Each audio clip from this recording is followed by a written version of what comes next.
Dans les arènes de Niamey, la lutte africaine traditionnelle a fait peau neuve. Les premiers championnats d'Afrique ont permis un ravalement de façade pour une pratique qui plonge ses racines dans la nuit des temps.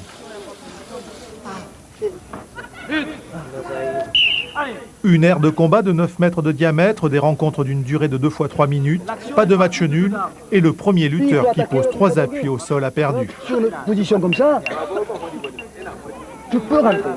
En levant le bras, je peux rentrer. Lui est comme toi. Essaye d'avoir la position qui est le mieux. D'accord ? Tu refuses. Prêt ? Lutte ! Des règles unifiées, acceptées par la Fédération internationale et les différentes fédérations africaines. Il n'y a pas le feu, il y a 5 minutes de combat là. La vingtaine de présélectionnés nigériens s'imprègnent du nouveau code, d'un état d'esprit plus sportif, où la passivité n'est pas de mise.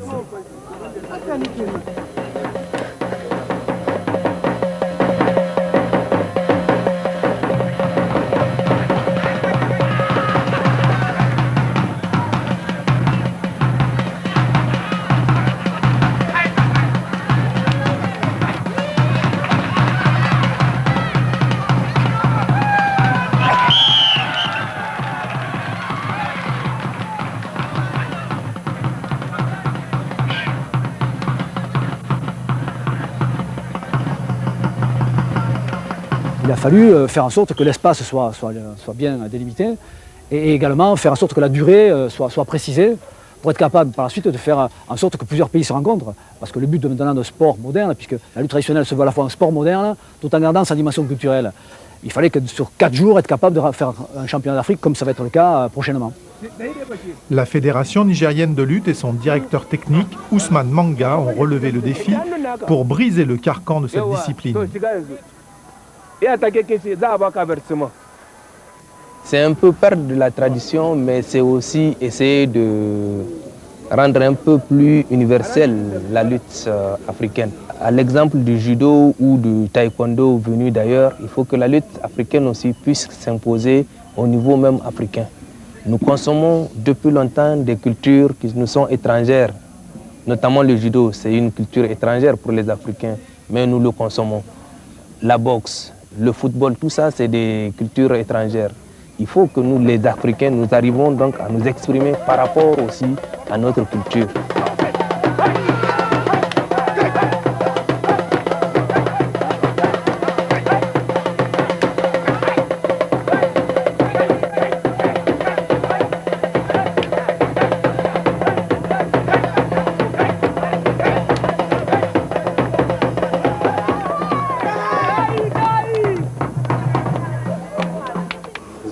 Monte. 65 kilos. C'est bon. Dernière mise au poids dans les locaux du ministère des Sports. Chaque pays engage un lutteur dans les 5 catégories retenues, 65, 75, 85 kilos, 100 et plus de 100 kilos. Les responsables des délégations peaufinent alors le règlement et préparent le tirage au sort.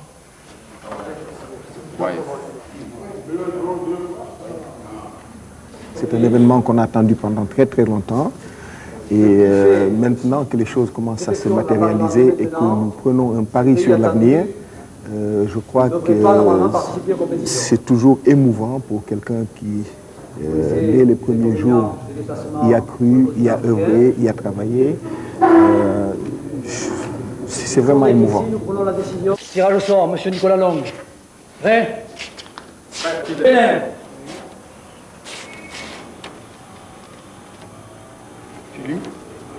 Numéro.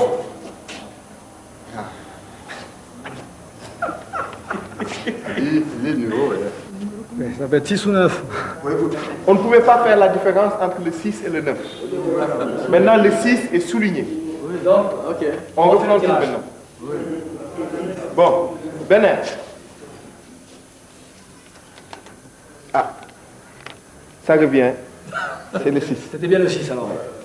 C'est le numéro que tu as tiré? Ouais, pourtant je mélange. Hein. Le 6 c'est le 9. Voilà. Même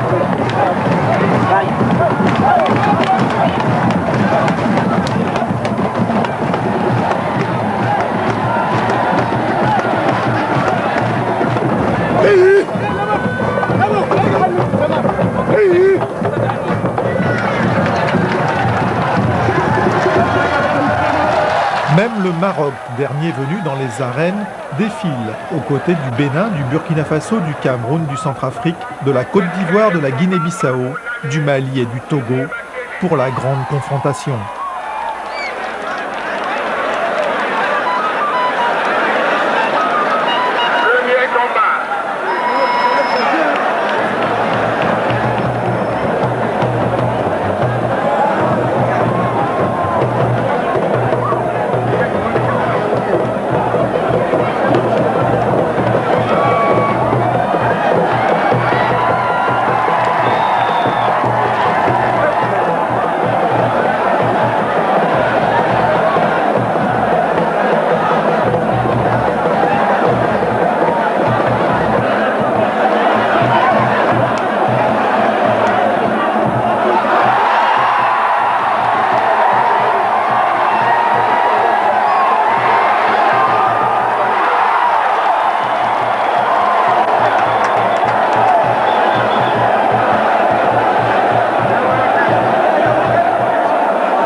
Rachid Belaziz, 130 kg et le poids lourd de l'équipe marocaine. Un court passage au rugby et au sambo avant de se fixer sur la lutte. Invaincu depuis 10 ans chez lui, il a découvert il y a 2 ans au Sénégal la lutte africaine.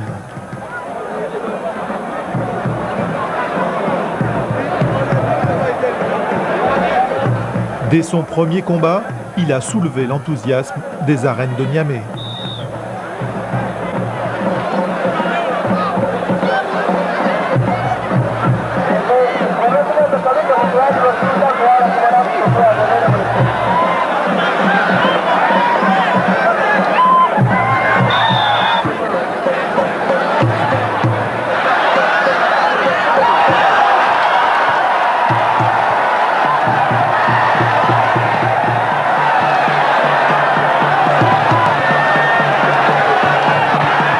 Sa corpulence, sa gentillesse et ses victoires en ont fait une véritable star couverte d'honneur et d'argent. Ce qui concerne la lutte traditionnelle, elle me plaît. Parce que c'est une lutte, comment dire, il y a beaucoup de spectateurs, il y a beaucoup de monde. Où le lutteur peut se sentir un peu à l'aise.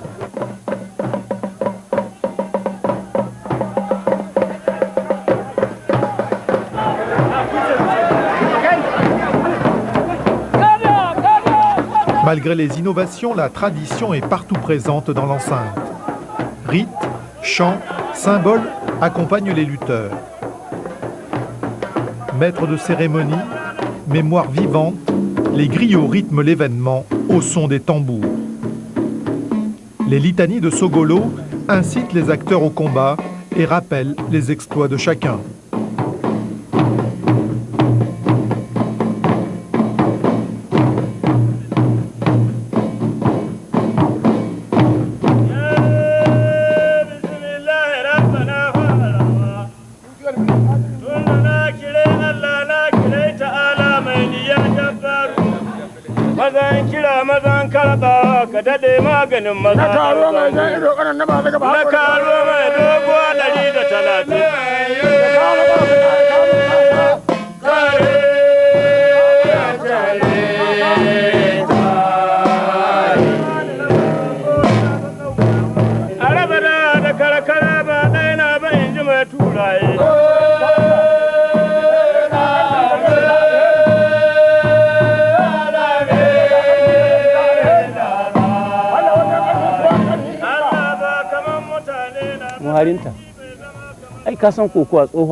La lutte, c'est une vieille histoire. Depuis qu'on partait faire la guerre et recueillir des esclaves, il faut terrasser son adversaire et le ligoter. Depuis la nuit des temps, c'est devenu un héritage. Tu as compris? C'est ce qu'on a appris dans le passé. Celui qui est plus fort que toi te terrasse et te ligote. Moi-même, j'ai lutté une fois de ma vie. Il y a des choses que j'ai apprises avec mon papa. Il y a des choses que j'ai apprises moi-même, par ma propre imagination. Les chansons, il y a des phrases poétiques que je retrouve dans le rêve. Et le matin de bonne heure, je la réalise. Dans mon sommeil, il m'arrive de recevoir des messages. Maïkafo Labo, champion du Niger, est aujourd'hui pour Sogolo le meilleur des lutteurs. Son hymne improvisé l'accompagne toujours dans les défis.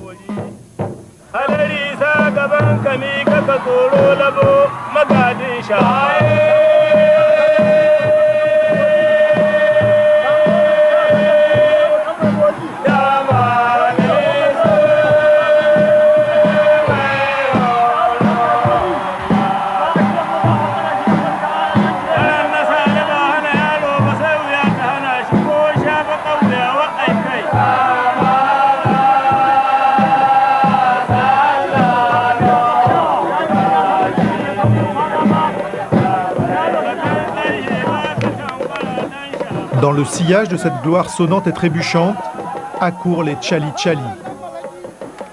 Fous des arènes, comédiens au déguisement grotesque, ils dédramatisent les rencontres en les mimant.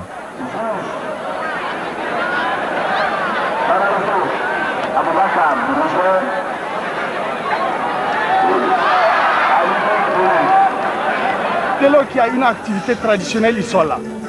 Ils sont là et ils essayent de donner un genre de spectacle propre à eux. Et ces gens sont inimitables. Et ils essayent toujours de refléter une certaine réalité de la situation, mais sous la forme comique. Et la preuve, dès qu'ils m'ont vu, ils ont couru, comme s'ils allaient m'envahir. Et ils ont commencé à danser. J'ai dit, mais on ne me laisse même pas travailler. Ils ont dit, bon d'accord. Un est parti s'asseoir au soleil. Il dit, bon, on va m'attendre. Bon, c'est dire qu'ils font vivre la reine aussi. C'est des animateurs vraiment de talent. Professeur de sport, Adamou Imran Maïga est spécialiste de lutte. Publié dans plusieurs journaux, ses avis techniques sont également diffusés sur les ondes d'une radio privée. Vous écoutez Amphani FM, il est 12h30, c'est l'heure de la grande édition de la mi-journée. Début ce matin du championnat d'Afrique, vous y étiez là-bas, Imran Maïga. C'est dans une arène de jeu traditionnelle archi-comble qu'ont débuté ces appariements. Entendez là les combats. À l'affiche, deux oppositions de grande facture. La première, l'équipe de lutteurs centrafricains était face à celle du Maroc. Au cœur des arènes, aucun mouvement n'échappe à l'œil de la télévision nigérienne. Comme pour le championnat national, TV Sahel a mobilisé les gros moyens. 35 techniciens et journalistes, 5 caméras, un quart régie pour les directs. Le journal, il y a un résumé qui se fait quotidiennement. 5-9 minutes, ça dépend. Et maintenant, le différé, autant que durera le combat, les combats, les confrontations. Donc on peut aller d'1h30 à 2 heures de temps. C'est le sport roi. Imaginez un peu le Brésil et son football. Source de lumière et d'animation dans les quartiers, les téléviseurs attirent un public nombreux, attentif aux résumés sportifs. Autant d'images qui alimenteront les discussions de la nuit.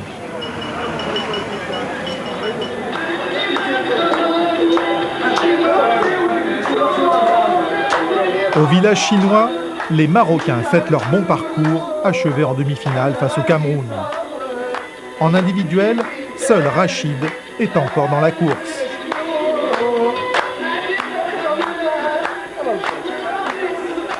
Côté nigérien, on tue le temps en jouant au COS, la belote locale. Agriculteurs, venus des régions de Tawa, Maradi ou Zander, ils se sont formés dans les traditionnels combats de fin de récolte. Les meilleurs ont été révélés parmi les 4000 participants au championnat national. Une parenthèse avant de retrouver les champs, sauf pour l'Allé Barmou.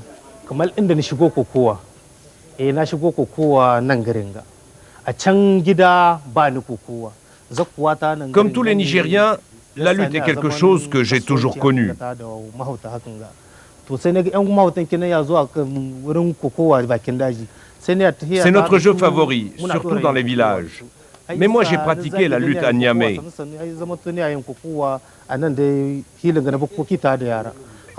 Quand je faisais le petit commerce avec les bouchers, ils m'ont emmené voir des combats à la périphérie, et puis j'ai commencé.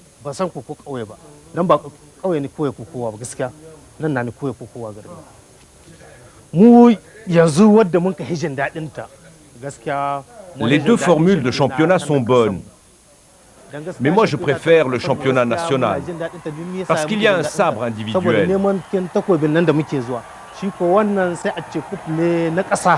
Le sabre a beaucoup de valeur ici au Niger. Gagner un sabre, c'est devenir un roi. Et on parle de toi dans tout le pays. Par contre, pour le championnat africain, il n'y a qu'une coupe qui n'a pas de valeur.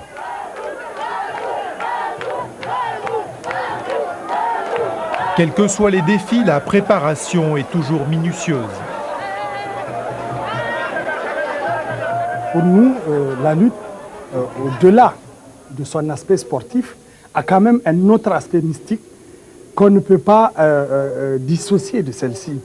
Il faut lui donner toute sa valeur. Et c'est pourquoi lorsqu'un lutteur se prépare à une compétition, eh bien, il n'hésite pas à aller consulter ses marabouts, ses imams, etc., dans l'optique d'avoir un appui d'une force surnaturelle capable de l'amener à réaliser des prouesses étonnantes. Donc, vous les voyez avec leurs amulettes, vous les voyez réciter des versets avant des compétitions.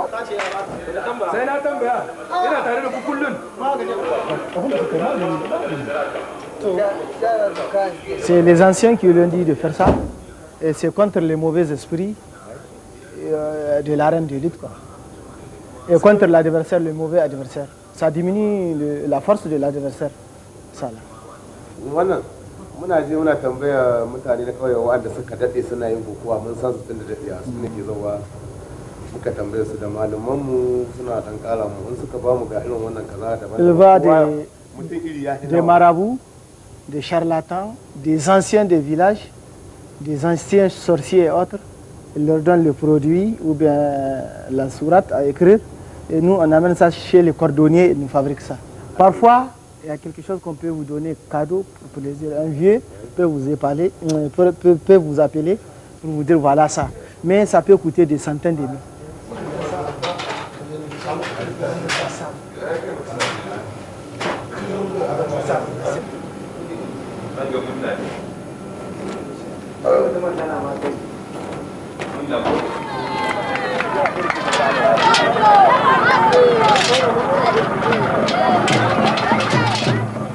À l'heure des finales, la pression monte autour des arènes.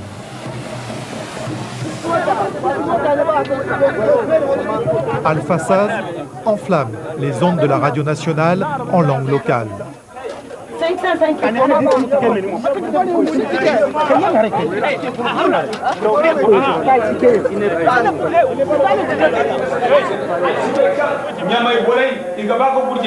Je ne sais pas si les gens de Niamey ont vidé la ville. Ici, là, c'est plein d'êtres humains. Partout, les places sont occupées. L'espace est plein. Les enfants du Niger, le peuple nigérien s'est mobilisé pour venir soutenir et encourager cette œuvre. Les poids lourds ont offert les combats les plus spectaculaires. Ici, en demi-finale, la moindre faiblesse ne pardonne plus. Mouchanpal de Guinée-Bissau le sait. Il se débarrassera de son adversaire aisément.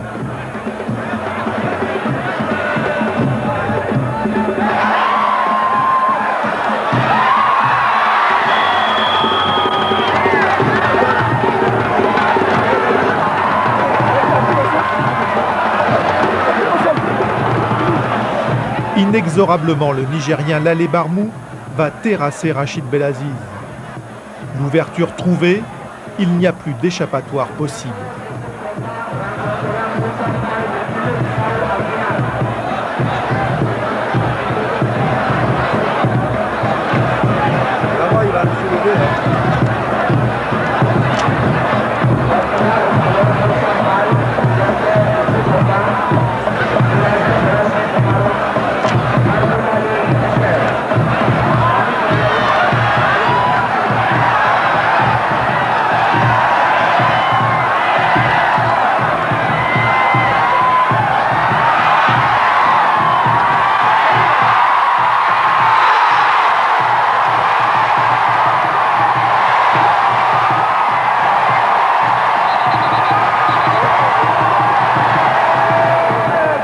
S'annonce alors un choc vif, puissant, implacable.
En individuel, le Burkinabé Dikie Toé, dans la catégorie des 65 kg, a trouvé la faille face au Camerounais François Yinga.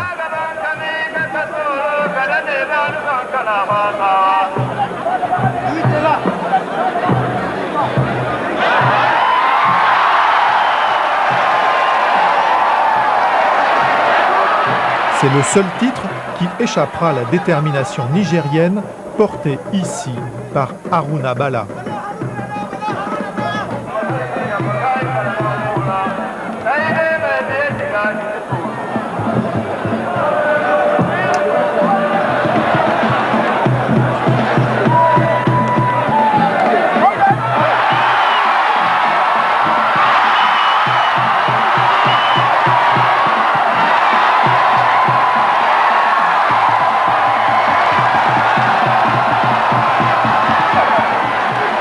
Agilité, force, puissance, technique, les mêmes ingrédients ont permis aux Nigériens de s'imposer par équipe 5 victoires à 0 face au Cameroun.